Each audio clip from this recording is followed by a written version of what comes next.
परम करुणामयी माँ परम कारुणिक प्रभु श्री अरविंद पाद पद्म आम समस्त अशेष आंतरिक विनम्र कृतज्ञतार प्रणाम समस्त गुरुजन मान मो प्रणाम परश्री सहित समस्त सान मान बहुत बहुत स्नेह श्रद्धा भाई प्रियाटी पर लगिला काम केवल माँ को भल पाइबा बोधे ता बाहर आमर किसी काम नहीं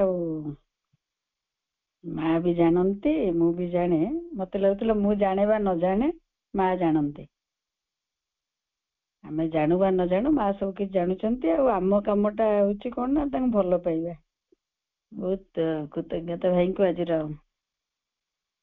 प्रेयरटी नववर्षर समस्त बहुत बहुत आंतरिक शुभेच्छा किपरि आम माँ को अधिक रु अधिक भल पाई पारू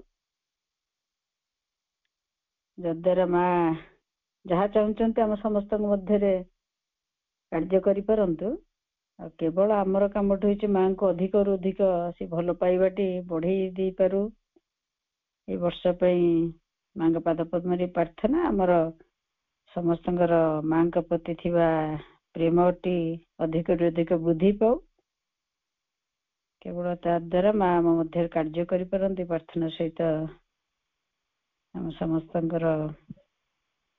वर्षटी माँ का चेतना अधिक रु अधिक गढ़ी उठू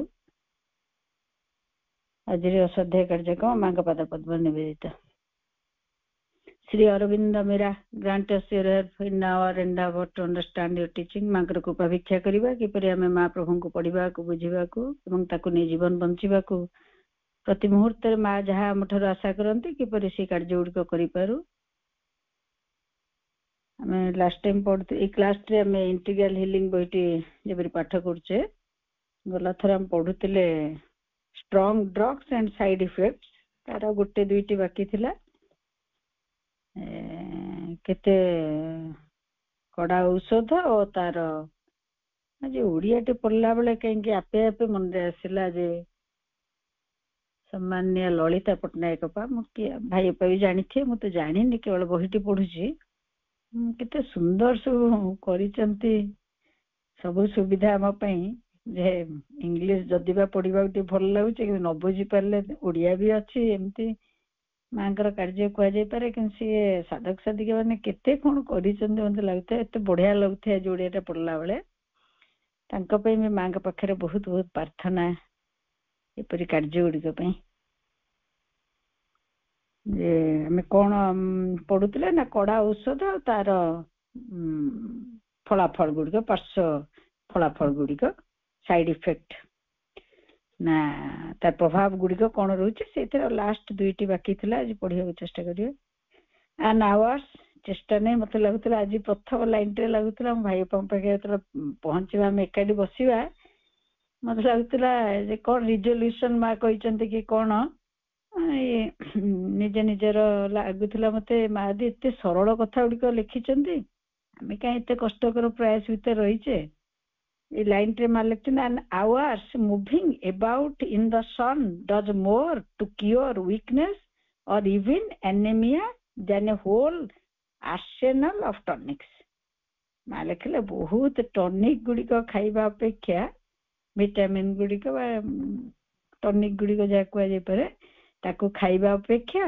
गोटे घंटा खरारे रहिबा बुलिबा जहाँ खरारे गोटे घंटा रहिबा बहु टॉनिक खाइबाठू अधिक लाभदायक मत लगुच आज प्रथम प्रमिश करा अध घंटा घंटे खरारे आगे बिता जाऊ केते इजी प्रोसेस सब माँ कहीदेले कौन ना आम वीकनेस गुड़िक दुर्बलता गुड़िक चली आउ कौन करवा पुणी ना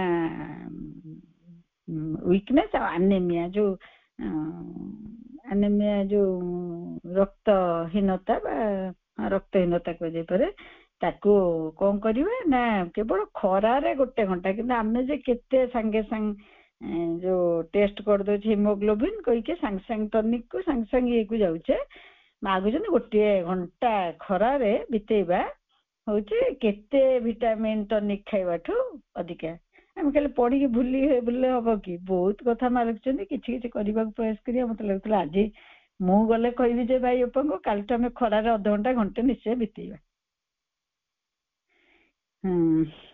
ସେଥିପାଇଁ କ'ଣ କରୁଛନ୍ତି ନା my advice is that medicine should not be used unless it is absolutely impossible. ମା ବାରମ୍ବାର ସେଇ କଥା କହୁଛନ୍ତି, ଯେତେବେଳେ ଯାଏ ନିତ୍ୟାନ୍ତ ଅପରିହାର୍ଯ୍ୟ ନ ହେଇଛି ମେଡିସିନକୁ ଔଷଧକୁ ବ୍ୟବହାର କରନ୍ତୁ ନାହିଁ। ଭାଇ ଯେତେବେଳେ ପ୍ରେୟାର ଗାଉଥିଲେ ମତେ ଲାଗୁଥିଲା ଭଲ ତ ପାଉଛେ, ସବୁ ତ କରୁଛେ, ତାଙ୍କୁ ମାନୁଛେ କେତେ।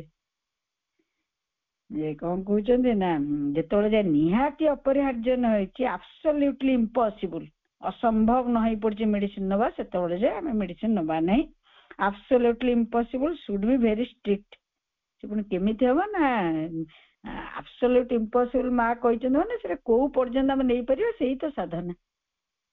ଦ ଡକ୍ଟର ଗିଭ୍ସ ମି ମେଡିସିନ, ମା ନିଜ କଥା କହୁଛନ୍ତି ଯେ ଡକ୍ଟର ମାନେ ମତେ ମେଡିସିନ ଦେଲେ, ଆଉ କ'ଣ କଲେ ନା ଦେ କଜ୍ ଆଜ୍ ମଚ୍ ଡିଜର୍ଡର ଆଜ୍ ଦେ ଡୁ ଗୁଡ୍। ମା କହୁଛନ୍ତି ମୁଁ ମେଡିସିନ ଖାଇକି ମା ତ ସବୁକୁ ନିଜେ ନେଇଛନ୍ତି, ଆଉ ଥିଓରି ନୁହେଁ ପ୍ରାକ୍ଟିକାଲ କରିଛନ୍ତି। ତ ସେଥିପାଇଁ ମା କହୁଛନ୍ତି ତାପରେ ମୁଁ ଜାଣିଲି ଯେ ସେ ଯେତିକି ଆମକୁ ସୁବିଧା ବା ଯେତିକି ଆମର ଭଲ କରେ ତାଠୁ ଅଧିକା ଖରାପ କରେ। ବିଶୃଙ୍ଖଳା ଗୁଡିକ ଅଧିକା ଦିଏ, ଅସୁବିଧା ଗୁଡିକ ଅଧିକା ଦିଏ, ଆଉ ଆମର ଯେତିକି ଭଲ ସେ କରେ medicine. They do good to one thing and harm to another, ମାନେ ଗୋଟେ ଠିକ କଲେ ଆଉ ଚାରିଟା ବା ଆଉ କିଛି ଖରାପ ଜିନିଷ ବି ଆରମ୍ଭ କରିଦିଅନ୍ତି, ଯୋଉ ସାଇଡ ଇଫେକ୍ଟ ଆମେ ପଡୁଛେ। So afterwards that has to be set right. ପୁଣି ଯୋଉଟା ଅସୁବିଧା ହେଇଗଲା ପୁଣି ଆମେ ତାକୁ ସେଟ୍ ରାଇଟ୍, ତାକୁ ଠିକ କରିବାକୁ ଗଲା ବେଳକୁ ଆଉ ଦିଟା, ସେ ମେଡିସିନରେ ଆଉ ଦିଟା side effect. You never get out of it. ସେଥିପାଇଁ ଆମେ ସେଟା ବାହାରି ପାରୁନି। ଗୋଟେ ପାଇଁ ଖାଉଛେ, ଆଉ ଦିଟା ଜିନିଷ ବାହାରୁଛି, ତା ପାଇଁ ଖାଇଲେ ଆଉ ଦିଟା ହେଇକି ଚାରିଟା ବାହାରିଲା, ଏମିତି ମଲ୍ଟିପ୍ଲାଏ ହଉଛି। ଆମେ ମା ଲେଖୁଛନ୍ତି you never get out of it. ସବୁ ମେଡିସିନର ସାଇଡ ଇଫେକ୍ଟ ଅଛି, ଗୋଟିଏକୁ ଠିକ କଲେ ଆଉ ଦୁଇଟା ଜିନିଷ ଦଉଛି, ସେଇ ଯୋଉ ଦେଲା ପରେ ଆମେ ସେଇ ଭୁଲ ଭୁଲେଇଆ ଭିତରେ ଚାଲିଛେ ଯେ ସେ କେବେ ବି ଆଉ ଠିକ କରିପାରୁନି। ପୁଣି ମାଙ୍କର ଲେଖା ନେଚର ଆଜ୍ ହିଲର, ପ୍ରକୃତି କ'ଣ ଆରୋଗ୍ୟକାରିଣୀ ଶକ୍ତି ରୂପେ।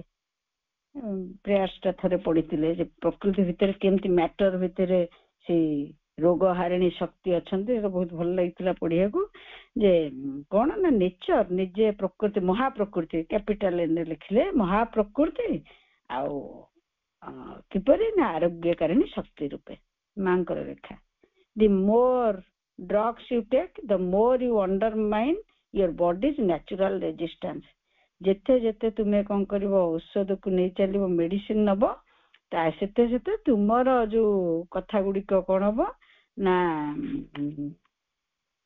ଓଡିଆଟି ପଡୁଛି, ତୁମେ ଯେତେ ଅଧିକ ଔଷଧ ଖାଅ ତୁମ ଶରୀରର ପ୍ରାକୃତିକ ରୋଗ ପ୍ରତିରୋଧକ ଶକ୍ତି ସେତେ କମିଯାଏ, ଆଉ ତୁମେ ସେତେ ତାକୁ ଦୁର୍ବଳ କରିଦିଅ। ମାନେ ଆମର ଯୋଉ ଆମେ ତାକୁ କ'ଣ ନାଁ ଦେଇଛେ ଯେ କ'ଣ ପ୍ରିଭେଣ୍ଟିଭ ପ୍ରତିରୋଧକ ଶକ୍ତି, ଏମିତି କରିକି ମେଡିସିନ ବି ନଉଛେ, ତାକୁ ବି ଆମେ ପ୍ରିଭେଣ୍ଟିଭ କରିକି ବି ମେଡିସିନ ଖାଉଛେ। କିନ୍ତୁ ସେ କହୁଛନ୍ତି ନ୍ୟାଚୁରାଲ ପ୍ରିଭେଣ୍ଟିଭ, ତମର ରୋଗ ଶକ୍ତିଟା ତମର ସେଟା କମି ଯାଉଛି।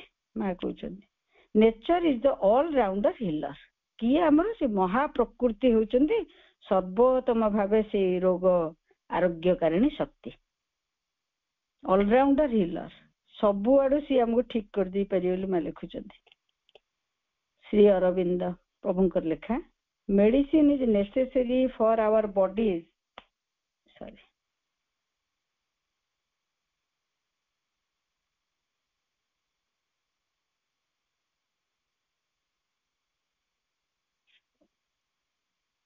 medicine is necessary for our bodies in disease only because our bodies have learned the art of not getting well without medicine. ଆମେ କୋଉ କଳାଟା ଶିଖିଛେ ମାନେ ପ୍ରଭୁ ଲେଖୁଛନ୍ତି ଯେ ମେଡିସିନ କ'ଣ ପାଇଁ ଆବଶ୍ୟକ ନା ଆମେ ଶିଖି ସେ କଳାଟିକୁ ଶିଖିଛେ, art of not getting well. ଆମେ ସେଇ କଳାଟିକୁ ଶିଖିଛେ ବା ସେଇପରି ବୁଝିଛେ ଯେ ମେଡିସିନ ବିନା ଆମେ ଠିକ ହେଇପାରିବୁ ନାହିଁ, ସେଥିପାଇଁ ମେଡିସିନଟା ଆମର ପ୍ରୟୋଜନ। ଇଭିନ୍ ସୋ ଯଦି ବି ସେପରି ହେଇଥାଏ, one sees often that the moment nature chooses for recovery is that in which the life is abandoned as hopeless by the doctors. ପ୍ରଭୁ କହୁଛନ୍ତି କିନ୍ତୁ ଏପରି ଘଟଣା ଗୁଡିକ ଦେଖି ମାନେ ଆମେ ଜାଣିଥିବା ଯେତେବେଳେ ଡାକ୍ତର ମାନେ ଆଶା ଛାଡି ଦିଅନ୍ତି ସେତେବେଳେ ମହାପ୍ରକୃତି ତାକୁ ରିକଭରିରେ ନିଅନ୍ତି ରୋଗକୁ। ଆମେ କିପରି ବୁଝାଯିବ ମୁଁ ଜାଣିନି ଯେ ଆବାଣ୍ଡନ ପୁଣି ସେ ଅପରିତ୍ୟକ୍ତ ହୁଏ ଯେତେବେଳେ ଯେତେବେଳେ ସେ ଡାକ୍ତର ନିରାଶା ହୁଅନ୍ତି ବା ଆଶା ଛାଡି ହୋପଲେସ୍ ଆଶା ଛାଡି ଦିଅନ୍ତି ସେତେବେଳେ ମହାପ୍ରକୃତି chooses for recovery is that in which the life abandon. ପୁଣି ସେଇ ମୁହୂର୍ତ୍ତରେ ତାକୁ କିପରି ଆମେ ବୁଝିବା ଆଉ କିପରି ତାକୁ ନିଜ ଜୀବନରେ କଣ ଆକୁ ଲିଭେଇ ପାରିବା। ମୁଁ ସବୁବେଳେ ଭାବୁଥିଲି ଆଜି ପଢିଲା ବେଳେ ନା that once is often that the moment nature chooses for recovery is that in which the life is abandoned as hopeless by the doctors। ଯେତେବେଳେ ସମସ୍ତେ ଆଶା ଛାଡି ଦିଅନ୍ତି ସେତେବେଳେ ମହାପ୍ରକୃତି ସେଇ ମୋମେଣ୍ଟରେ ଚୁଜ୍ କରନ୍ତି ସେ ଆରୋଗ୍ୟ କରିବାଟା ଆରମ୍ଭ କରନ୍ତି। It is not the medicine that cures so much as the patient's faith in the doctor and the medicine। ଆମେ ଆଗରୁ ପଢିଛେ କଣ ନା ସେ ବିଶ୍ୱାସଟି ଆମର ନାହିଁ ବୋଲି ଆମେ ମେଡିସିନ ଆଉ ଡାକ୍ତରଙ୍କ ଥ୍ରୁରେ ସେ ବିଶ୍ୱାସଟିକୁ କେବଳ ନଉଛେ ମେଡିସିନ ଦ୍ୱାରା। But both are clumsy substitute for the natural faith. କିନ୍ତୁ ସେଇଟା ବଡ କ୍ଲମ୍ଜି ମାନେ ବଡ ଜଟିଳ ମିକ୍ସ ଜିନିଷଟା କଣ ନା ଆମ ଫେଥ୍ କୁ ପିଓର ଫେଥ୍ ଆମ ପାଖରେ ନାହିଁ, ଯୋଉ ସରଳ ବିଶ୍ୱାସଟି ନାହିଁ ବା ସେ ସିଧା ବିଶ୍ୱାସଟି ନାହିଁ ବୋଲି ଆମେ ଏଇ ରାସ୍ତାରେ ଯାଉଛେ ତାକୁ ଗୋଟେ ସବଷ୍ଟିଚ୍ୟୁଟ୍ ଭାବରେ ନେଇଛେ କାହାକୁ ମେଡିସିନକୁ କଣ ନା ଫେଥ୍କୁ ରିକେଣ୍ଡଲ କରିବା ପାଇଁ ଆମ ବିଶ୍ୱାସଟିକୁ ଜଳେଇ ଦେବା ପାଇଁ ମେଡିସିନଟାକୁ ସବଷ୍ଟିଚ୍ୟୁଟ୍ ଭାବରେ ନେଉଛୁ ମା କହୁଛନ୍ତି। For the natural faith in one's own self power which they have themselves destroyed. ସେ ବିଶ୍ୱାସଟା କଣ ନା ମୋର ଆତ୍ମବିଶ୍ୱାସଟି ଯେ ମୁଁ ନିଜେ ଠିକ ହେଇପାରିବି ଆଉ ତାକୁ ମୁଁ କେବେଠାରୁ ନଷ୍ଟ କରିସାରିଛି ଆମ ଭିତରେ। ଟିକେ କିଛିରେ ଆମେ କହୁଛେ ଡାକ୍ତର କରିଦବ ସେଇ ଯୋଉ ବିଶ୍ୱାସଟି ଯେ ମୋ ବଡିର ଗୋଟେ ହିଲିଂ ପାୱାର ଅଛି, ଭଗବାନ ଅଛନ୍ତି, ମହାପ୍ରକୃତି ଅଛନ୍ତି, ସବୁ ତା ଭିତରେ ଅଛି ଆଉ ତାଙ୍କ ଦ୍ୱାରା ଠିକ ହେଇପାରିବା ଏଇ ବିଶ୍ୱାସଟି ଆମର କମ ରହୁଥିବାରୁ ଆମେ ମେଡିସିନ ଥ୍ରୁରେ ତାକୁ ନଉଛେ। କିନ୍ତୁ ଅଲ୍ଟିମେଟଲି ମା କହୁଛନ୍ତି କଣ ନା ଭଗବାନ ହିଁ ଠିକ କରୁଛନ୍ତି। ଫର ନିୟରଲି 40 years ଆଇ ବିଲିଭ୍। ଏବେ ମା ଲେଖିଲେ ପୁଣି କଣ ନା 40 ବର୍ଷ ଆଇ ବିଲିଭ୍ ଦେମ୍। ସରି ଏଇଟା ପ୍ରଭୁଙ୍କର ଲେଖା, ମୁଁ ଟିକେ ସେଇଟା ସବୁବେଳେ କହିଲା ବେଳେ ମୋର ଭୁଲ ହେଇଯାଏ ମା କି ପ୍ରଭୁ, ଏଇଟା ପ୍ରଭୁଙ୍କ ଲେଖା ପଡୁଛି ଏବେ ଯେ କଣ 40 ବର୍ଷ ହେଲାଣି ମୁଁ ବିଶ୍ୱାସ କରୁଥିଲି, ପ୍ରଭୁ ଲେଖୁଛନ୍ତି believed them when they said I was weakly in constitution। ମୁଁ ଦୁର୍ବଳ ଭାବେ ଗଢା ହେଇଛି ବୋଲି ମତେ କୁହାଯାଉଥିଲା। ପ୍ରଭୁ କହୁଛନ୍ତି 40 ବର୍ଷ ହେଲାଣି ମୁଁ ବିଶ୍ୱାସ କରୁଥିଲି ମୋର କନଷ୍ଟିଟ୍ୟୁସନ ମୁଁ ଯେମିତି ଗଢା ହେଇଛି ସେଟା ଟିକେ ୱିକ୍ ଅଛି, ଦୁର୍ବଳ। suffered constantly from the smaller and greater ailments। ମୁଁ ଛୋଟିଆ ହଉ ବଡ ହଉ ଅସୁବିଧା ବ୍ୟାଧି ଦେହର ଶରୀରର ବ୍ୟାଧି ଦେଇକି ଏଲିମେଣ୍ଟ ଗୁଡିକ ଦେଇକି ଯାଉଛି and mistook this course for a burden that nature has laid upon me। ପୁଣି ମୁଁ ତାକୁ କଣ ଭାବୁଥିଲି ଯା ମୁଁ ବି ତାକୁ ଭୁଲ ବୁଝିଥିଲି କିପରି ନା ନେଚର ପ୍ରକୃତି ମହାପ୍ରକୃତି ସେଇ ଭାରଟା ମତେ ଦେଇଛନ୍ତି। mistook this course ତାଙ୍କର ଅଭିଶାପ ସେଟା for a burden that nature has laid upon me। ମୋ ଉପରେ ଲଦି ଦିଆଯାଇଛି ସେ ବର୍ଡନଟା। ମୋ ଶରୀରଟା ଦୁର୍ବଳ ହେଇ ଗଢା ହେଇଛି, ସେଥିରେ ମୋର କିଛି କରିବାର ନାହିଁ ଆଉ ମୁଁ ମହାପ୍ରକୃତି ମୋ ଉପରେ ସେଇ ବୋଝଟି ଲଦି ଦେଇଛନ୍ତି। when I renounced the aid of medicines। ପ୍ରଭୁ କହିଛନ୍ତି 40 ବର୍ଷ ଏପରି ବିଶ୍ୱାସ ରଖିଲା ପରେ ଯେତେବେଳେ ମୁଁ ପରିତ୍ୟାଗ କଲି, ରିନାଉନ୍ସ କଲି କାହାକୁ ମେଡିସିନକୁ, then they began to depart from me like disappointed parasites। କଣ ନା ସେତେବେଳେ ସେମାନେ ସବୁ କେମିତି ଖସି ପଡିଲେ, ଏ ଓଡିଆରେ ଯାହା ଲେଖା ହେଇଛି ମୁଁ ଯାହା ଏଠୁ ନ ବୁଝିକି ସେ ଓଡିଆକୁ ଦେଖେ, ହତାଶ ପରାଙ୍କୁଷ୍ଟ ଜୀବ ଭଳି ସେମାନେ ଖସି ପଡିଲେ ମୋ ଶରୀରରୁ। ଯେ ରୋଗ ଗୁଡିକ କିପରି ଚାଲିଗଲେ ଯେ ଯେମିତି ପରାଙ୍କୁଷ୍ଟ ନା ଆଉ କାହା ଉପରେ ନିର୍ଭର କରି ଯେମିତି ଗଛରେ ପୋକ ଲାଗିବା ଯାହା ଗଛଟି କାଟିଦେଲେ ପୋକ ମରିଯିବା ଯାହା ସେମିତିଆ କଥା ଯେ କଣ କାହା ଉପରେ ନିର୍ଭର କରି ସେମାନେ ରହିଥିଲେ। ଯେତେବେଳେ ମୋର ସେ ବିଶ୍ୱାସଟା ମେଡିସିନ ଉପରେ ଥିଲା ସେତେବେଳେ ଯେ ମୁଁ ବି ଭାବୁଥିଲି ଯେ ଏଇ ଶରୀରରେ ଯାହା ଟିକେ ଅଳ୍ପ ବହୁତ ଯାହା ବଡ ହଉ ଛୋଟ ହଉ ବ୍ୟାଧି ଗୁଡିକ ଅଛି ସେଇଟା ମୋର କଣ କରିବାର ଅଛି, ପ୍ରକୃତି ତ ମତେ ଦେଇଛନ୍ତି କିନ୍ତୁ ମତେ ସେପରି କୁହାଯାଉଥିଲା, ମୁଁ ତାକୁ ବି ବିଶ୍ୱାସ କରୁଥିଲି। ଯେତେବେଳେ ମୁଁ ସେଇଟିକୁ ମେଡିସିନରୁ ସେ ବିଶ୍ୱାସଟିକୁ ହଟେଇ ଆଣିଲି ବା ମେଡିସିନକୁ ପରିତ୍ୟାଗ କଲି, ସେତେବେଳେ ସେଗୁଡିକ, ସେ ରୋଗ ଗୁଡିକ ମୋ ଠାରୁ ଏଇ ପରାଙ୍ଗପୁଷ୍ଟ ଜୀବ ଭଳି ଖସି ପଡିଲେ।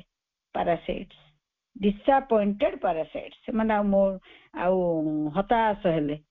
ହତାଶ ପରାଙ୍ଗପୁଷ୍ଟ ଜୀବ ଭଳି ମୋ ମଧ୍ୟରୁ ଖସି ପଡିଲେ।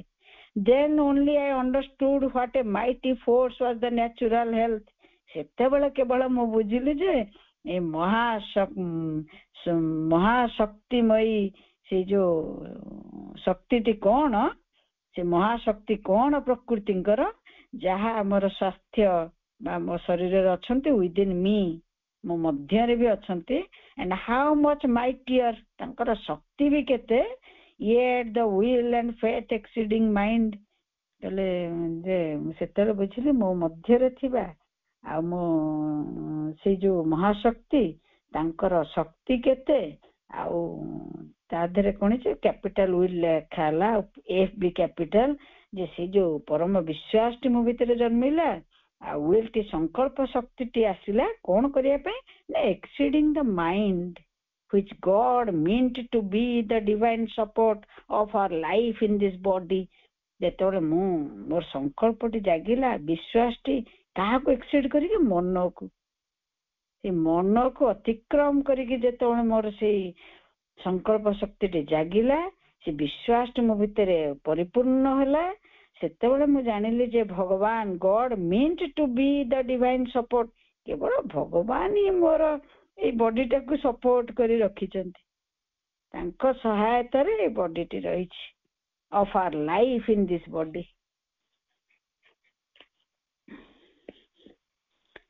ସବୁ କଥାରେ ତ ଆମେ ମନକୁ ଅତିକ୍ରମ କରିବାକୁ ଆସିଛେ, ସବୁ ତ ମନର ଖେଳ ବୋଲି ଧୀରେ ଧୀରେ ଆମକୁ ବୁଝା ପଡୁଛି ମହାପ୍ରଭୁଙ୍କୁ ପଢିକି। ସେଥିପାଇଁ ଏଇଠି ବି ସେଇ କଥାଟି, ଆମେ ଯେତେ ମନକୁ ସେଇ କେବଳ ଭୌତିକ ବୋଲି ଭାବୁଥିବା, ବଡି ବି ଭୌତିକ, କେବଳ ସେଇ ଯୋଉ ତା ଭିତରେ ବି ସ୍ପିରିଟ ଅଛନ୍ତି, ଆଉ ସିଏ ବି କ୍ୟାପେବୁଲ, ସକ୍ଷମ, ସିଏ ବି ସବୁ କିଛି କରିଦେଇ ପାରିବେ, ଯାହା ମା ଆମକୁ ଶିଖଉଛନ୍ତି କଣ ନା ସାଇକିସାଇଜେସନ। ସେଇଠି ଯାଇକି ସମାଧାନଟି ଅଛି। Medical science and the curative power within us. Medical ସାଇନ୍ସଟି ଔଷଧ, medical science and the curative, କଣ ତାର ଆରୋଗ୍ୟ, ଡାକ୍ତରୀ ଚିକିତ୍ସା ଆଉ ତାର ଆରୋଗ୍ୟ କ୍ୟୁରେଟିଭ ପାୱାର ୱିଦିନ୍ ଅସ୍। ଗୋଟେ ପଟେ ଡାକ୍ତରୀ ଚିକିତ୍ସା, ଆଉ ଗୋଟେ ପଟେ କିଏ ନା ମୋ ଭିତରେ ଥିବା ସେଇ ଆରୋଗ୍ୟକାରିଣୀ ଶକ୍ତି, କ୍ୟୁରେଟିଭ ପାୱାର, ପ୍ରଭୁଙ୍କର ଲେଖା। The spirit within us is the only all efficient doctor. ସେଥିପାଇଁ ସେ ଏତେ ଆମକୁ କହୁଛନ୍ତି ଅନ୍ତରାତ୍ମାରେ ବଞ୍ଚିବା, ତା ବିନା ଆମକୁ ସମାଧାନ ନାହିଁ। ଆମେ ମନରେ ଯେତେ ଖୋଜିକି ଯେତେ ଗଢିଲେଣି ତାର ସମାଧାନ ପାଉନି। ସେ କହୁଛନ୍ତି ସ୍ପିରିଟ ୱିଦିନ୍ ଅସ୍, ଯୋଉ ଆତ୍ମା ଆମ ମଧ୍ୟରେ ଅଛନ୍ତି, ସିଏ କେବଳ ସର୍ବ ସକ୍ଷମ ଡାକ୍ତର, all efficient doctor and submission of the body to it. ଯେତେବେଳେ ଆମେ ତାଙ୍କ ପାଖରେ ସବମିଟ କରିବା ବା ସମର୍ପଣ କରିବା ବଡିକୁ, ଶରୀରକୁ, ସେତେବେଳେ ଯାଇକି ଆମେ ପ୍ରକୃତ ତାର ସବୁ ସମାଧାନ ପାଇବା। Submission of the body to it, the one true panacea, କଣ ନା ସର୍ବ ରୋଗ ହାରିଣୀ ଶକ୍ତି। ତାଙ୍କ ପାଖରେ ଯେତେବେଳେ ଆମେ ଶରୀରକୁ ଆମରି ଆତ୍ମାଙ୍କ ପାଖରେ ସମର୍ପଣ କରିବା, ସେତେବେଳେ ଆମେ ତାର ପ୍ରକୃତ ସମାଧାନଟି ପାଇବା। Drugs often cure the body when they do not merely trouble or poison it, but only if their physical attack on the disease is supported by the force. କଣ ନା ଆମେ କହୁଛେ ଯେ ଔଷଧଟି ମୋ ଶରୀରକୁ ଠିକ କରୁଛି ବା ରୋଗକୁ ଠିକ କରିଦେଲା, ଆରୋଗ୍ୟ ଲାଭ କରୁଛେ ମେଡିସିନ ଦ୍ୱାରା। ପ୍ରଭୁ କଣ କହୁଛନ୍ତି, only if their physical attack on the disease is supported by the force. କିନ୍ତୁ ଅଲ୍ଟିମେଟଲି ସେଇ ସୂକ୍ଷ୍ମର କାମ ଗୁଡିକ କୋଉଠି ଘଟୁଛି, ଯାହାର ଆକ୍ରମଣରେ ମୁଁ ରୋଗୀ ହେଇଛି, ସେଇ ଯୋଉ କଥା ଗୁଡିକ ନେଇକି ସୂକ୍ଷ୍ମରେ, ତାକୁ ସେଇ ଯୋଉ ବିଶ୍ୱାସଟି ମୁଁ ମେଡିସିନ ଦ୍ୱାରା ନେଲି, ସେ ଫୋର୍ସ ଯଦି ତାକୁ କାଉଣ୍ଟର ପାର୍ଟ କରିବେ, ତାହେଲେ ମୁଁ ଆରୋଗ୍ୟକୁ ଯାଉଛି। ସେଥିପାଇଁ ଆମ ବିଶ୍ୱାସ ଆଉ ଯେ ୱିଲ୍ ଲେଖିଲେ ସେଇ ସଂକଳ୍ପଟି ଅଧିକରୁ ଅଧିକ ବଢିବା ଉଚିତ। ଆମେ ତାକୁ ମେଡିସିନ ଥ୍ରୁରେ କରିପାରିବା ବା ବିନା ମେଡିସିନରେ ବି କରିପାରିବା, ଯାହା ଯେପରି କରାଯାଇପାରେ ତାକୁ ବିଶ୍ୱାସର କଥା ଆଉ ମାଙ୍କ ଉପରେ ଭରସାର କଥା ଆଉ ଚେତନାର କଥା। If that force can be made to work freely, drugs are at once superfluous. ଯେତେବେଳେ ତୁମେ ଜାଣିପାରିବ ଯେ ଶକ୍ତି ଏପରି କ୍ରିୟା କରୁଛନ୍ତି, force can be made to work freely, ମୁଁ ଏତ ଶକ୍ତିଙ୍କୁ କେବଳ ମୁକ୍ତ ଭାବରେ ମୋ ଭିତରେ କ୍ରିୟା କରିବାକୁ ଦେବି, ସେତେବେଳେ ମୁଁ ବୁଝିପାରିବି ଯେ ମେଡିସିନ ଗୁଡା ସୁପରଫ୍ଲସ୍, କେବଳ ବାହ୍ୟ ରୂପେ ବା ନିରର୍ଥକ ଯାହା କୁହାଯାଇପାରେ, ସୁପରଫ୍ଲସ୍ ଏପରି ଲେଖାଯାଇଛି। ସେଥିପାଇଁ ଆମେ କିଏ କିପରି ନବା ସେଟା କଥା। ସୁପରଫ୍ଲସ୍ ପ୍ରଭୁଙ୍କ ୱାର୍ଡ ଏଇଟା ନା, force can be made to work freely, ଯେତେବେଳେ ଆମେ ସମ୍ପୂର୍ଣ୍ଣ ରୂପେ ମାଙ୍କ ଶକ୍ତିକୁ ନିଜ ଭିତରେ ମୁକ୍ତ ଭାବରେ କ୍ରିୟା କରିବାକୁ ଦବା, ସେତେବେଳେ ସେ ସାଧକ ଜାଣିପାରିବେ ଯେ ମେଡିସିନ ଗୁଡିକ କେତେ ବାହ୍ୟ ଜିନିଷଟା ବା ସୁପରଫ୍ଲସ୍ କଥାଟି। It should take long for self-cure to replace medicine because of the fear, self-distrust and non-natural physical reliance. କଣ ପାଇଁ ଆମେ ତାହେଲେ ହଉନେ ନା, କାହିଁକି ଲମ୍ବା ରାସ୍ତା ଆମେ ଯାଉଛେ ଆରୋଗ୍ୟ ଲାଭ କରିବାକୁ। ରିପ୍ଲେସ୍ ମେଡିସିନ କେତେବେଳେ ଆମେ ତାକୁ କରିବା ନା, ଆମର କଣ ଆମର ଯୋଉ ଭୟଟି ରହିଛି ଆଉ ଅବିଶ୍ୱାସ, ଡିଷ୍ଟ୍ରଷ୍ଟ ଆଉ ସେଲ୍ଫ ଡିଷ୍ଟ୍ରଷ୍ଟ, ଆତ୍ମ ଅବିଶ୍ୱାସ, and unnatural physical reliance, unnatural physical reliance, ଆମେ ଯେତେବେଳେ ଅସ୍ୱାଭାବିକ ଭାବେ ଭୌତିକ ଜିନିଷ ଗୁଡିକ ଉପରେ ଅଧିକ ନିର୍ଭରଶୀଳ ହେଇ ରହିଥିବା, କେବଳ ସବୁବେଳେ ଭୌତିକ, ଆମେ ଆମ ଶରୀର ଖରାପ ହେଲା ଭୌତିକ ଭାବିଲେ ତାକୁ ଯାଉଛେ ଡାକ୍ତର ପାଖକୁ, ପୁଣି ଭୌତିକ କଣ ନା ମେଡିସିନଟା ବି ଫିଜିକାଲି ହବା ଦରକାର, ଯାହା ମୁଁ ଖାଇଦେବି ଏଇପରି ଭାବୁଛେ। ଅସ୍ୱାଭାବିକ ଭାବେ ଭୌତିକ ନିର୍ଭରତା ଆଉ କଣ ନା ଭୟ, ଏଇଗୁଡିକ ଯେତେବେଳେ ଯାଇ ଆମ ପାଖରେ ଅଛି, ଆମେ ସେ ଯୋଉ ମେଡିସିନ ବିନା ଆମେ କ୍ୟୁର ହେଇପାରୁନଥିବା। On drugs which medical science has taught to our minds, କାମ କଣ ଏ ତ ଜଗତ ପାଇଁ ତ ସବୁ ଅଲଗା କଥା, କିନ୍ତୁ ମହାପ୍ରଭୁଙ୍କ ପାଇଁ ତ ଏଇ ଜଗତ ହଉଛି ମାଇଣ୍ଡ ଅବିକା। ସେ କଣ କରୁଛନ୍ତି ନା, ମେଡିକାଲ ସାଇନ୍ସ ଟା ସେ ମାଇଣ୍ଡକୁ, ମଣିଷର ମନକୁ ପଢେଇ ଦେଇଛି, taught to our minds and bodies and made our second nature. ସିଏ କହୁଛି କି ମହାପ୍ରକୃତି, ମୁଁ ହଉଛି ପ୍ରକୃତି, ମୁଁ ତମକୁ ହିଲ୍ କରିବି। ସେଠି ଏଇଠି ଏନ୍ଟା ଛୁଟିଆ ହେଲେ ସିଏ କହୁଛନ୍ତି ମୁଁ ସେକେଣ୍ଡ ପ୍ରକୃତି। ମେଡିକାଲ ସାଇନ୍ସ କହୁଛି ମୁଁ ତମର ବଡି ଆଉ ମାଇଣ୍ଡକୁ ଠିକ କରିଦେବି, ଏଇ ପାଠଟା ମୁଁ ସେ ପଢଉଛନ୍ତି। ତ ମା ଆଗକୁ ଯାହା କହିଛନ୍ତି, ପ୍ରଥମେ କ୍ଷମା ମାଗିବାକୁ ପଡିବ। କ୍ଷମା ମାଗିବା କି ଦରକାର ନାହିଁ, ମାଙ୍କ ଲେଖା। କିନ୍ତୁ ଡାକ୍ତର ଭାଇ ଅପା ମାନଙ୍କୁ ବା ଯିଏ ପ୍ରେଜେଣ୍ଟ ଥିବେ, ବହୁତ ଅପା ଭାଇ ମାନେ ଆମର ବି ଏଥିରେ ଡକ୍ଟର ନା, କିନ୍ତୁ ମା ଯାହା ଲେଖିଛନ୍ତି ମତେ ଆଜି ଲାଗୁଥାଏ କେମିତି ଆକୁ ପଢା ଯାଇପାରେ ଡକ୍ଟର ମାନଙ୍କୁ, ଆଗକୁ ଯାହା ଲେଖାଯାଇଛି। କେବଳ ଓଡିଆଟି ପଢିବାକୁ ଚେଷ୍ଟା କରିବା ଆଜି। ତାପରେ ଖାଲି ଏଇ ପାରାଟି ପରେ ଆମେ ପଢିବା ଯେ କଣ ନା, ସେକେଣ୍ଡ ନେଚର ଭାବରେ ସିଏ କହୁଛି ମୁଁ ତମର ଦ୍ୱିତୀୟ ପ୍ରକୃତି, ଯାହା ମୁଁ ତମକୁ ସବୁ କିଛି କରେଇଦେବି। ମେଡିକାଲ ସାଇନ୍ସ କହୁଛି। ମା କଣ କହୁଛନ୍ତି, ପ୍ରଭୁଙ୍କ ଲେଖା ସରିଲା, ମାଙ୍କ ଲେଖା ପଢିବା। ମାନବ, ଆଉ ଇଂଲିଶଟି ପଢୁନି, କେବଳ ଓଡିଆ ବହି, ପେଜ ନମ୍ବର 226। ମନର ସାର୍ବଭୌମତ୍ୱ ହିଁ ମାନବ ଜାତିକୁ ଡାକ୍ତର ଓ ସେମାନଙ୍କ ରୋଗ ପ୍ରତିକାରର ଦାସ କରିଦେଇଛି।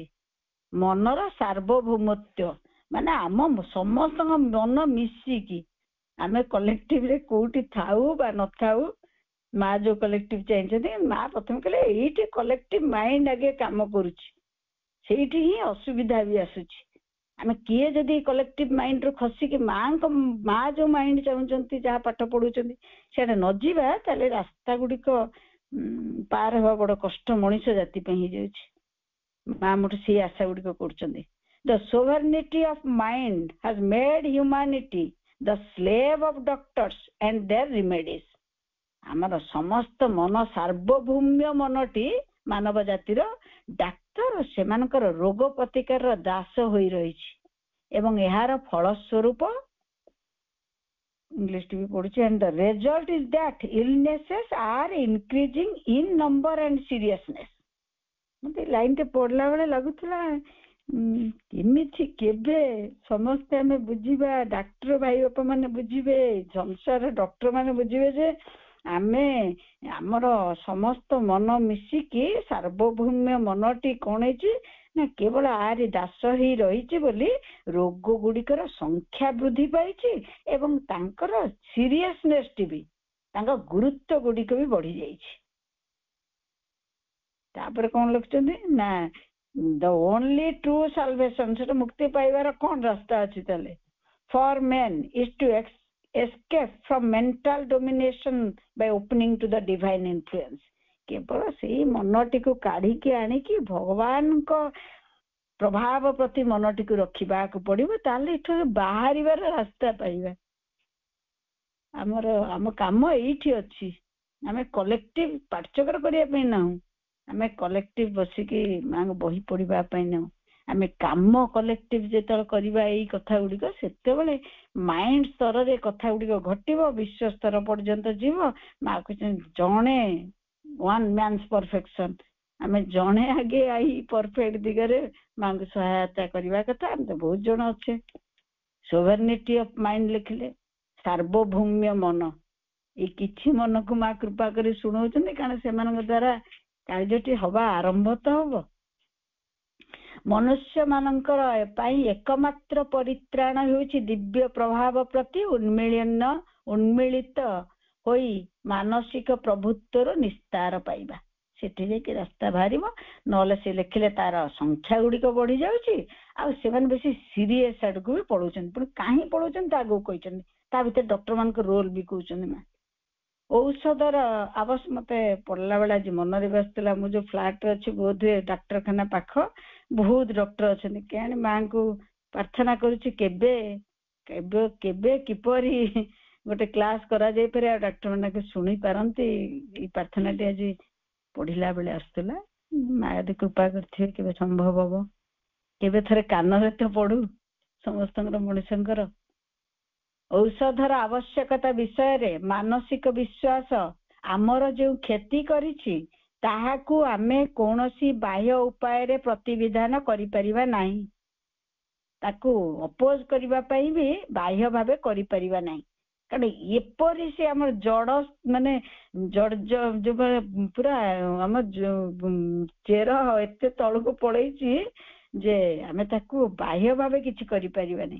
ଆମେ କେବଳ ଆମର ମାନସିକ ବନ୍ଦିଶାଳରୁ ମୁକୁଳି ଆସି ସଚେତନ ଭାବେ ଆତ୍ମାର ଆଲୋକ ମଧ୍ୟରେ ଉଦ୍ଭାସିତ ହୋଇ ତଥା ଦିବ୍ୟ ପରମଙ୍କ ସହ ସଚେତନ ଭାବେ ଯୁକ୍ତ ହେବା ଦ୍ୱାରା ହିଁ ଯେଉଁ ସମତା ଓ ସ୍ୱାସ୍ଥ୍ୟ ଆମେ ହରାଇ ଦେଇଛୁ, ତାହା ଆମକୁ ଫେରାଇ ଦେବା ଲାଗି ଭଗବାନଙ୍କୁ ଆମେ ସମର୍ଥ କରିପାରିବୁ। ମୁଁ ସେଇଥିପାଇଁ ଆଜି କହୁଥିଲି, ଏତେ ଭଲ ଲାଗୁଥିଲା ଓଡିଆଟା ପଢିକି। ମୁଁ କେବେ ବି ଏମିତି ଓଡିଆ କରିପାରିବିନି ଇଂଲିଶ ପଢିକି। We cannot counteract the harm done by mental faith in the need for drugs by any external measures, only by escaping from the mental prison and emerging consciously into the light of the spirit by a conscious union with the divine can we enable him। ଏଇଠି ଭାରି ବଢିଆ ଲାଗୁଥିଲା, ହିମ୍ capital ହେଲାଣି, ଭଗବାନଙ୍କୁ ଆମେ ସହଯୋଗ କରିବା। enable him to give back to us, ମାନେ ଆମକୁ ଫେରେଇ ଦେବା ପାଇଁ କଣ ନା balance and health we have lost, ଯାହା ଆମେ ମାନସିକ ଭାବେ ହରାଇ ବସିଛୁ, ଯୋଉ ସ୍ୱାସ୍ଥ୍ୟଟି ଆଉ ଯୋଉ ବାଲାନ୍ସଟି, ଶୃଙ୍ଖଳାଟି, ଆମେ ତାଙ୍କୁ କଣ କରିବା ନା ଭଗବାନଙ୍କୁ ଆମେ ଏନେବୁଲ କରିବା, ସମର୍ଥ କରିବା ବା ସହଯୋଗ କରିବା। ମତେ ତ ସମର୍ଥ ଲାଗୁନଥିଲା, ସିଏ ତ ସମର୍ଥ, କିନ୍ତୁ ଏନେବୁଲ, ତାଙ୍କୁ ସହଯୋଗ କରିବା ଯେ ଆମକୁ ସେଟା ଫେରେଇ ଦେଇପାରିବେ। କୋଉଠି ନା କେବଳ ମାନସିକ ବନ୍ଦିଶାଳରୁ ମୁକୁଳି ଆସି ସଚେତନ ଭାବେ ଆତ୍ମାର ଆଲୋକ ମଧ୍ୟରେ ଉଦ୍ଭାସିତ ହୋଇ ତଥା ଦିବ୍ୟ ପରମଙ୍କ ସହ ସଚେତନ ଭାବେ ଯୁକ୍ତ ହେବା ଦ୍ୱାରା ଏଇ ଦୁଇଟି କଥାରେ କାମ ହବ।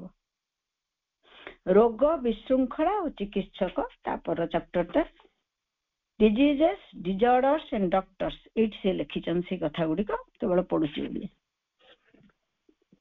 ରୋଗ ରାଜି ନଥିଲେ ଡାକ୍ତର ମାନେ ତିଷ୍ଠି ପାରିବେ ନାହିଁ, ତୁମେ ବୁଝୁଛ ତ?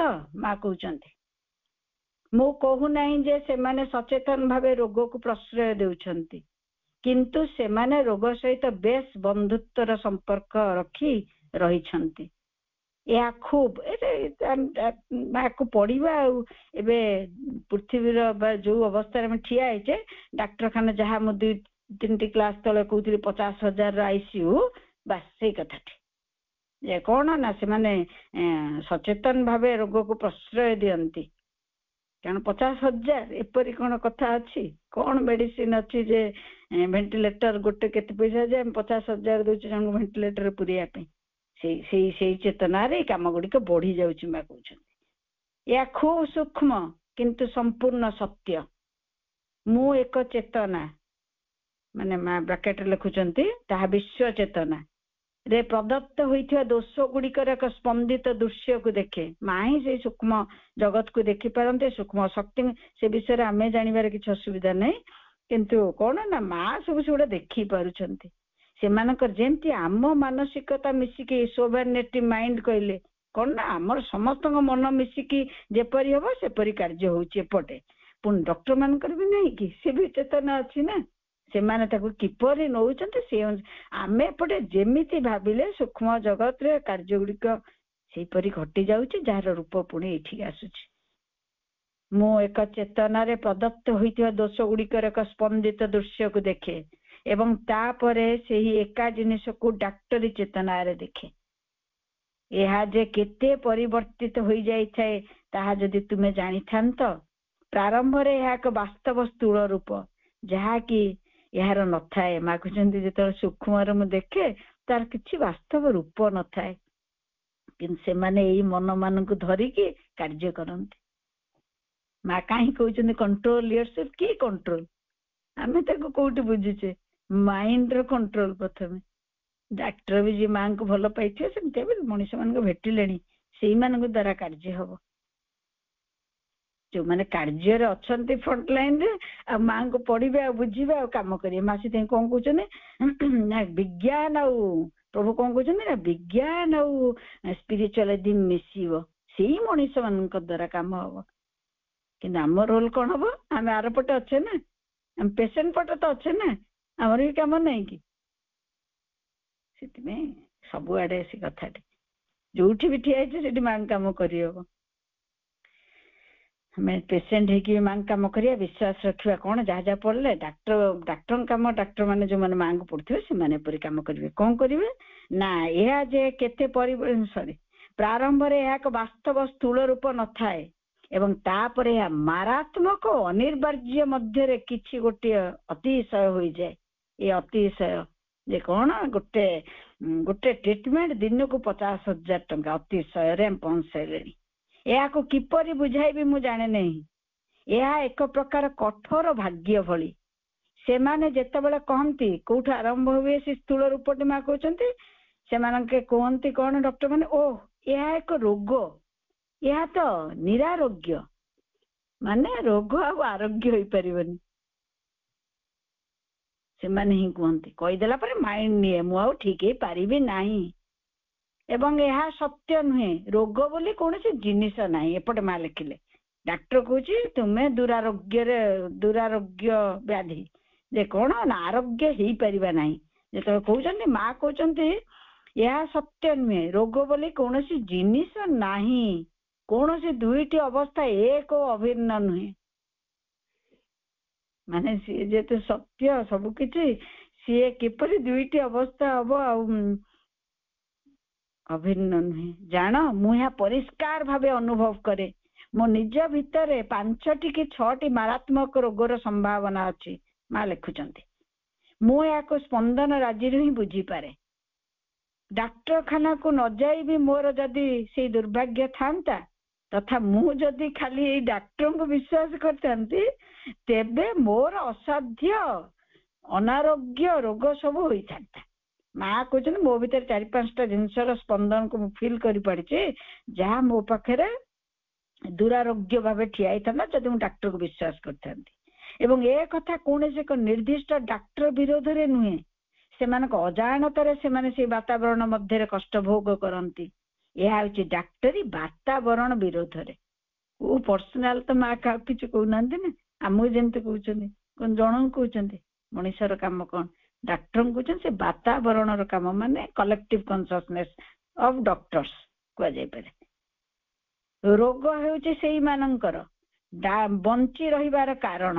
କାହିଁକି ଡାକ୍ତର କହେ ଏଇଟା ମୋର କଣ କହୁଛି ଆମେ ତାକୁ ଅକୁପେସନ, ଯେ ମୋର ବଞ୍ଚି ରହିବାର କାରଣ, ମୋ ପଇସା ଉପାର୍ଜନର ମାଧ୍ୟମଟା ତ ଏଇଆ। ଯେତେବେଳେ ବୁଝିଯିବେ ଯେ ପଇସା ଉପାର୍ଜନର ମାଧ୍ୟମଟା ହଉଛି ମୋର ଚାକିରି, ଯୋଉଠିକି ଆମେ ଠିଆ ହେଇଛେ 99% ବୋଧହୁଏ, ସେତେବେଳେ ଏଇ ଅସୁବିଧା ଗୁଡିକ ଚାଲିଛି। ରୋଗ ବ୍ୟତୀତ ଡାକ୍ତର ମାନେ ଆଉ ରହିବେ ନାହିଁ, ସେମାନେ ଜାଣିଛନ୍ତି। ସେମାନଙ୍କ ଉପସ୍ଥିତି ସକାଶେ କୌଣସି ଆବଶ୍ୟକତା ରହିବ ନାହିଁ। ସେମାନେ ଡାକ୍ତର ନୁହେଁ ଅନ୍ୟ କିଛି ହୋଇଥାନ୍ତି, ଅନ୍ୟ କିଛି ଅତ୍ୟନ୍ତ ଉପକାରୀ ଉପଯୋଗୀ। ମୁଁ ଜାଣେ ନାହିଁ ସେମାନେ ମନୁଷ୍ୟ ଶରୀର ଗଠନର ବୈଜ୍ଞାନିକ ହୋଇଥାନ୍ତେ, ଖାଦ୍ୟ ବ୍ୟବହାର ବୈଷୟିକ ବୈଜ୍ଞାନିକ ହୋଇଥାନ୍ତେ, ଅନେକ ପ୍ରକାର ଜିନିଷ ଯାହାକୁ ଜାଣିବା ଭଲ ଓ ଦରକାର ତାହାର ବୈଜ୍ଞାନିକ ହୋଇପାରିଥାନ୍ତେ। ଡାକ୍ତର ରହିଛନ୍ତି ରୋଗ ରାଜିକୁ ଆରୋଗ୍ୟ କରିବା ଲାଗି, ତେଣୁ ଡାକ୍ତର ମାନଙ୍କୁ ରହିବାକୁ ହେଲେ ରୋଗ ଗୁଡିକୁ ବି ରହିବାକୁ ହେବ। ସେମାନେ ସେଇ ଚେତନାରେ ରହୁଛନ୍ତି, ମୋର ଅର୍ଥ ଉପାର୍ଜନର ମାଧ୍ୟମ। ଏବଂ ଡାକ୍ତର ମାନଙ୍କର ସ୍ଥିତି ପୂର୍ବରୁ ରୋଗ ଗୁଡିକ ଯେ ଥିଲା ବୋଲି ମୁଁ ପୁରାପୁରି ନିଶ୍ଚିତ ନୁହେଁ। ମାଗୁଛନ୍ତି ଯେତେବେଳେ ବହୁତ ଡାକ୍ତର ହେଇନଥିଲେ ରୋଗ ବି ଏତେ ନଥିଲା। ସେମାନେ ସେଠାରେ ବିଶୃଙ୍ଖଳା ଥିଲା, ଦୁର୍ଘଟଣା ଥିଲା, ଅନେକ ରକମର ଆଉ କିଛି ଥିଲା, କିନ୍ତୁ ରୋଗ ବୋଲି କିଛି ଚିହ୍ନ ପତ୍ର କିଛି ନଥିଲା। ସେଟା ଆମେ କଣ ବୁଝିପାରୁନେ? ଆମର 3ଟା ଜେନେରେସନ ଉପରକୁ ଜେଜେବାପା ଜେଜେମାଙ୍କ ଯେ ଫେରି ଯାଆନ୍ତୁ ତ କେତେ ଏମିତି ହେଇଥିଲା। 50,000 ICU, ଏତେ କେତେ କେତେ ରୋଗ ଏବେ ଆସୁଛି। ମାଙ୍କୁ ଆଜି ପଢିଲା ବେଳେ ସେଇପରି ମନରେ ଆସୁଥିଲା। ରୋଗକୁ ଆରୋଗ୍ୟ କରିବାରେ ଡାକ୍ତର ମାନଙ୍କର ଆବଶ୍ୟକତା ରହିଥାଏ। ରୋଗ ନଥିଲେ ସେମାନେ ଉପଯୋଗୀ ହୋଇ ରହିବେ ନାହିଁ ବୋଲି ସେମାନେ ଜାଣନ୍ତି। ସେମାନେ ଜୀବନର ଗୋଟିଏ ଗୋଟିଏ ବୈଜ୍ଞାନିକ ହେବା ଉଚିତ। ଏଇଠି ମା ଗୋଟେ ବଢିଆ କଥାଟା କହିଛନ୍ତି। ଚୀନ ବାସୀ ମାନଙ୍କର କଣ ଥିଲା? ମା କହିଲେ ଏବେ କଣ ଅଛି ମୁଁ କହିପାରିବିନି, ପୂର୍ବରୁ ଥିଲା କଣ, ଯଦି ଗୋଟେ ମଣିଷ ତାଙ୍କୁ ଯୋଉ ଏରିଆର ଚାର୍ଜ ଦିଆହେଇଥିବ, ଆମର ଯେମିତି ଗୋଟେ ଗୋଟେ ହସ୍ପିଟାଲ ଗଭର୍ଣ୍ଣମେଣ୍ଟ କଥାଟା, କେତିକି ପାଇଁ ଗୋଟେ ହସ୍ପିଟାଲ, କେତେ ଏରିଆରେ ଗୋଟେ ହସ୍ପିଟାଲ, ସେଠି ହଉଛି ତମ ଏରିଆରେ ଗୋଟେ ଲୋକ ଯଦି ରୋଗରେ ପଡିଲା ତମ ଚାକିରିଟା ଯିବ। ମତେ ଲାଗୁଥିଲା ସେଇଟା ଯେବେ ଏଇଠି ଆପ୍ଲାଏ ହବ ଆମେ ବି ସମସ୍ତେ ନିରୋଗ ରହିବା। ଯେ କଣ ନା ରୋଗ ହବନି କରିବାଟା ହଉଛି ତମର ଦାୟିତ୍ୱ। ରୋଗ ହେଲେ ରୋଗକୁ ଠିକ କରିବା ତୁମର ଦାୟିତ୍ୱ ନୁହେଁ, ଏଇଆ ମା କହିବାକୁ ଚାହୁଁଛନ୍ତି। କଣ ସେମାନେ ଜୀବନର ଗୋଟିଏ ଗୋଟିଏ ବୈଜ୍ଞାନିକ ହେବା ଉଚିତ। ଚୀନ ବାସୀଙ୍କର କିଛି ପରିମାଣରେ ଏଇ ଧାରଣା ଥିଲା, ଆଜିକାଲି ତାହା କିପରି ଅଛି ମୁଁ ଜାଣେ ନାହିଁ, କିନ୍ତୁ ଅତୀତରେ ପ୍ରତି ପରିବାରର ଜଣେ ଲେଖେ ଡାକ୍ତର ଥିଲେ। ଅନେକ ପରିବାର ଦାୟିତ୍ୱ ସେମାନେ ନେଇପାରୁଥିଲେ ଏବଂ ସମସ୍ତେ ସୁସ୍ଥ ରହିଥିବା ସମୟରେ ହିଁ ଡାକ୍ତର ଦରମା ପାଉଥିଲେ। ଯଦି ଜଣେ କେହି ଅସୁସ୍ଥ ହେଉଥିଲେ ସେମାନେ ଡାକ୍ତରଙ୍କର ଦରମା ବନ୍ଦ କରିଦେଉଥିଲେ। ମତେ ଲାଗିଲା ଯେବେ ଆମ ପାଇଁ ସେଟା ଆପ୍ଲାଏ ହବ, ମା ଚାହିଁଛନ୍ତି କେବେ ନା କେବେ ତ ହବ, ମଣିଷ ସେଠି ପହଞ୍ଚିବାକୁ ବାଧ୍ୟ। ଆମ କାମ ଆମେ କରୁଥିବା, ଯଦି ମାଙ୍କୁ ପ୍ରାର୍ଥନା କରିଥିବା, ଏଇ ଯୋଉ ମା ନ୍ୟୁ କ୍ରିଏସନ କହୁଛନ୍ତି, ନୂତନ ସୃଷ୍ଟି ଆସିବ, ଆମେ ଖୁସି ହଉଛେ, ତା ପାଇଁ ଆମ ପାର୍ଟଟା ପ୍ରଥମେ ନିଭେଇବା, ଯେ ଆମେ ତାଙ୍କ ଉପରେ ନିର୍ଭର କରି ନିରୋଗ ରହିବାକୁ ଚେଷ୍ଟା କରିବାନି। ମା ଯାହା ଶିଖଉଛନ୍ତି ତା କରିବା, ମାଙ୍କୁ ପ୍ରାର୍ଥନା କରିବା ଏ ଜଗତ ଗୁଡିକ କେମିତି ଜଲ୍ଦି ଆସୁ। ଆମେ ସମସ୍ତେ ଡିସଗଷ୍ଟେଡ ହେଇଗଲେଣି ବୋଧେ, ବିତସ୍ପୃହ ଅବସ୍ଥାରେ ଅଛେ ଡାକ୍ତର ଆଉ ଡାକ୍ତରଖାନାକୁ ନେଇକି। ମାଙ୍କ ପାଦ ପଦ୍ମରେ ପ୍ରାର୍ଥନା, କିପରି ମା ଯାହା ଚାହିଁଛନ୍ତି ତା ପାଇଁ ଆମେ ସମସ୍ତେ ଯୋଗ୍ୟ ହଉ, ଆମରି ଦ୍ୱାରା ସେ ନୂତନ ପୃଥିବୀ ବା ନୂତନ ସୃଷ୍ଟିରେ ଜନ୍ମ ଲାଭ କରୁ, ଯାହାଦ୍ୱାରା ଆମେ ସମସ୍ତେ ନିରାମୟ ପୂର୍ଣ୍ଣାଙ୍ଗ ନିରାମୟତା ଭିତରେ ପୂର୍ଣ୍ଣ ଆନନ୍ଦରେ ବାସ କରିପାରୁ। ପ୍ରାର୍ଥନା ସହିତ ଆଜିର ମୋର ବାକ୍ସେବା ମାଙ୍କ ପାଦ ପଦ୍ମ ନିବେଦିତ। ସମସ୍ତଙ୍କୁ ମୋର ବହୁତ ବହୁତ ସମ୍ମାନ। ବନ୍ଦେ ମାତରମ୍।